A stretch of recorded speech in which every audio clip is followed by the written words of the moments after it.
he sensed movement, flicked on his cap lamp. "Barry, did you make it through the wall?" But there was no one. There was something, though, in his face so close he pulled back and banged his head on the rock behind. He shouted, mouth open, squeezed his eyes shut. He'd never felt such terror, not even when his daughter had fallen into the pool and they didn't notice for God knows how long. This was a man, something like a man, tall, elongated. The thing looked deep into his eyes. It reached out and almost took his chin with its bony fingers, keeping his head still, paralyzing him even though it wasn't actually touching him. Stuart could smell sour cherries, something like that. It made him hungry, and that hunger somehow beat out the terror. He pulled his head backwards. The man nodded, stepped back, and was gone. Within a minute or two, Stuart was sure he'd imagined it. Though he'd had words in his ears, "See you soon, Stuart." He was sure he'd heard those words. It felt like the walls were getting closer, but he kept testing by stretching his arms and the distance was the same. The part of the mine he was working had collapsed so quickly it seemed like time stopped and froze when it started up again. He was surrounded on all sides by rock. Barry, his workmate, was on the other side, but he'd heard nothing from him in 12 hours now. Thank God for the luminous hand on his watch. The kid gave it to him for Father's Day years ago, and even at the time, he'd been thrilled. You don't always get that with Father's Day presents.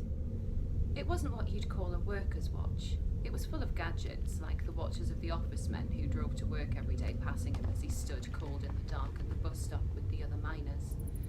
Their cars blinked with gadgets. This watch kept perfect time and followed the date, and the hand provided a warm green glow in the pitch black. At home, he had to keep it in his bedside drawer at night because the light kept his wife awake. But he could still see the thin green line across the top of the drawer where the light escaped. Since the walls came down, he'd slept sporadically, waking a couple of times thinking he was home in bed because of the glow. He'd covered it up with his lunchbox, and only a small line escaped. He had his cap lamp, but he really didn't want to use that. There'd been mine rescues lasting 2 weeks, and he wanted to know he could have a bright light if he needed to. He knew they didn't give up. They never left a body underground, mostly because they didn't want to find it much later. He had his GPS, so they knew where he was. He could see Barry's blip too, but that didn't mean he was still going, just his GPS. Stuart stretched his legs and arms out and in, counting to 100. His wife was always on at him to do more exercise, so she'd be pleased to see him do this. His water and food had run out on the 3rd day. He knew that there was no sense in keeping the food. It'd just go off and make him sick. Some gritty water dripped down the wall. Licking it made his tongue ache as it was so cold and there wasn't enough of it. He pissed into his water bottle and knew drinking it wouldn't kill him. He pretended it was lime cordial, the sour stuff, not the sweet. Food-wise, he knew he could last without for a while, but it didn't help the hunger pains. Lucky his wife packed him heaps, and there was Barry's lunch as well, on Stuart's side of the wall where Barry couldn't get to it. He tried moving the rocks, but it just caused more of a tumble no matter where he took the rocks from. He wanted to keep trying, but his instincts told him to leave it. Bugs skittered about and he could eat them. The strap of his lunchbox was leather and he chewed on that, making jokes that it was just as good as his sister-in-law's roast dinner. If he got out, he'd make that joke and people would write it up and his sister-in-law would be famous for her about it. Stuart tried to sleep when he figured it was night time outside, to keep a routine going. It was hard without change of light and with an empty stomach. And he hadn't done anything to wear himself out, usually dropped to bed after a shift from feeling exhausted. On a Saturday, if he hadn't been in the mine, he and his wife might have had sex, but it wasn't something he thought about much. He thought about it now. He spent a lot of the time with his eyes closed, but he tried not to think about the dark. Instead, he went through football matches he remembered. It was 7 days before they found him, nowhere near the record, but enough to have a media frenzy going on. As they were getting close, they'd managed to get a tube through to him and send him notes from his wife and his daughter and bags of glucose. They dropped some biscuits down too. was hoping for a meat pie, he called up the tube. He could talk with his mouth close to the tube and tell them shit that he wanted his family to know. Tell them all of the jokes he'd thought of while he was down there, nothing worse than a joke without an audience. They called questions down like, "Are you scared?" "Nah, I'm not scared, I'm fearless, nothing scares me." He asked them about Barry, and they said that they were working on it. Ever since the long man had visited him, Stuart had had a bad feeling about Barry. He thought perhaps that it was Barry's ghost, and he felt bad about screaming. He wished he'd said, "Good day, mate," whatever. It was overcast when they pulled him out, but still far warmer than inside the mine. His wife Cheryl was there and his daughter Sarah, and for a long time he couldn't talk, just held them and cried. He'd never actually cried before, not since he was a little kid anyway, but this he couldn't help. He thought he'd never see them again, and he loved them hard. Sarah looked so beautiful, so grown up for her 13 years. Underground he'd imagined her future in his darkest times.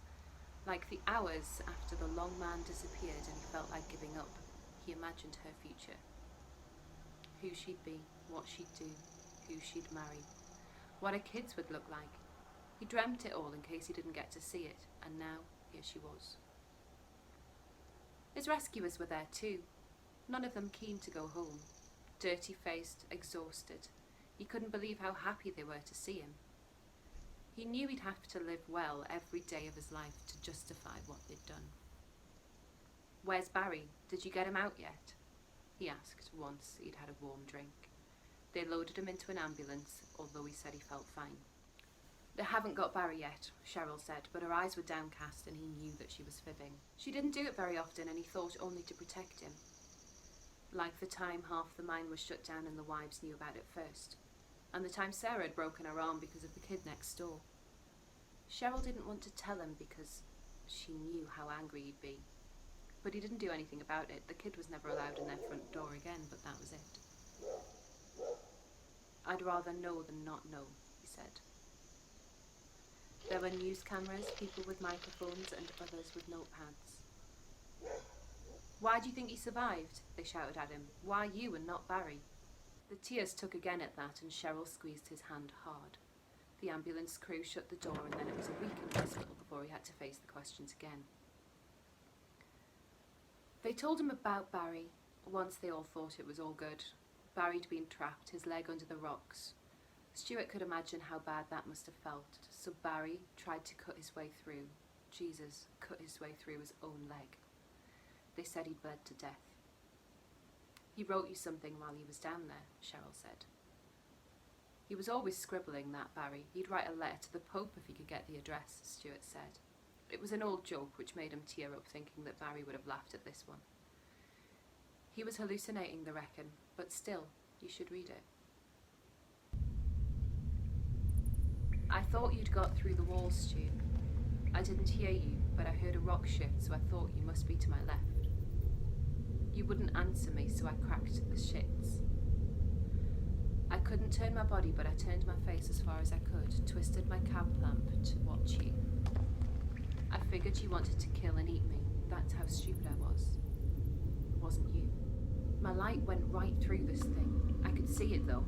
Looked like a man, but stretched out like a piece of bubble gum or something. Or when you press blue tack into a newspaper and get some print and stretch it out. Like that. He had long fingers, twice as long as mine. I don't know if you heard me scream, but this thing freaked me out. It came at me, and I would have pissed myself if I wasn't already sitting in my own wet pants. It leaned forwards and put its eyes real close to mine, stared into me. I screamed my head off for no reason, just scared shitless. It came at me, touched my nose with its long finger, and then shook its head and drifted back. I thought, shit, it's going to Stu, and I screamed louder. I wanted to warn you, but what do you do? I didn't know what to tell you.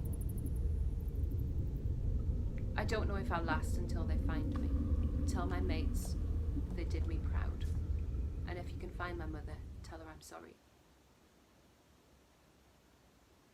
Do you know anything about this long man, Stuart? Did you hear anything, see anything? His wife asked him. Stuart nodded. He spoke quietly. I saw a man like that. I thought I must have imagined it, but maybe it was a ghost. Maybe someone died in there and was looking at us going, "You're not going to make it. No way. You're going to die." Because he made me feel so bad that I wanted to die. "That's awful, Stuart. We're so lucky to have you back." He kissed her, as he did any chance he got. "Maybe keep it between us for now, about this long man. Other people won't understand it. Don't tell the media types, okay?" "You think I'm crazy?" "No, I don't. But I know you and they don't. Just keep it to the simple stuff, eh? Shouldn't be too hard for you." He discovered he was good at talking. Cheryl thought it was funny. "You're a gabber now, Stuart. Couldn't get 10 words a day out of you beforehand."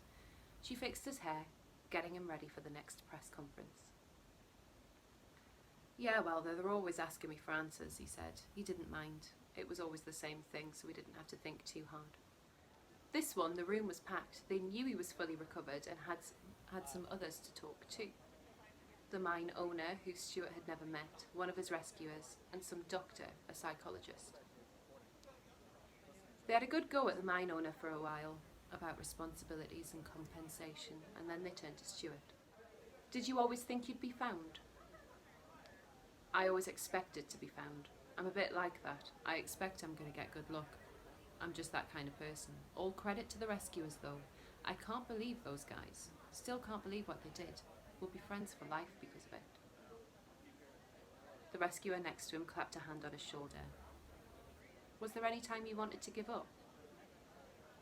He thought of the long grey man and the feelings of despair he'd left behind. They wouldn't believe him if he talked about that. They'd think he was mad. "Nah, I just thought of my wife's pot roast and that got me through." "What is it you've got? Why did you survive and not Barry?" "I can't answer that." The psychologist stepped in. "There are many reasons why people survive. For Stuart, he had thoughts of his family to sustain him.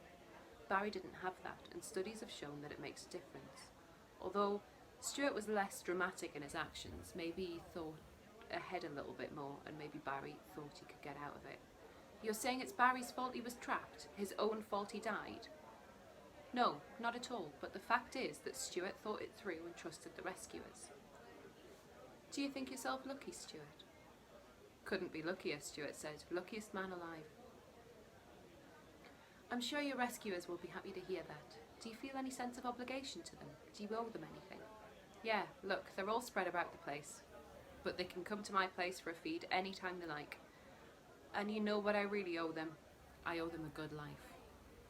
He and the rescuer shook hands, and the cheering of the audience went on for 2 minutes.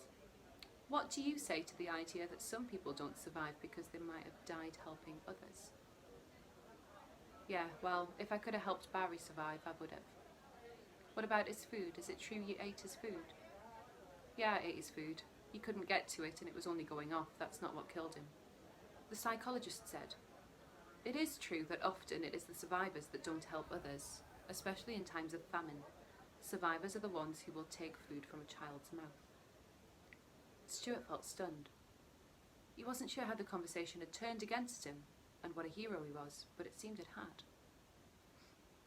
"All I did was survive," he said. "No one had to die for me to survive. I did it because I love my family, I love my life, and I wanted to get here on TV for the free beer I've heard about." With that, he had the audience back. Afterwards, there was plenty of beer drunk. The crew took him to the local pub, and he was there long after they left. People had watched the interview and they all wanted to talk to him about it. "If only we could bottle what you've got, there'd be no little kiddies dying of cancer," people said to him more often than he wanted to hear. "If only we could bottle it, you'd be a rich man. If only we could bottle it, we'd save the world." They thought he had some magic power, that it wasn't a willingness to drink your own piss and a great desire to have proper sex with your wife again. It was something else, something they couldn't have. He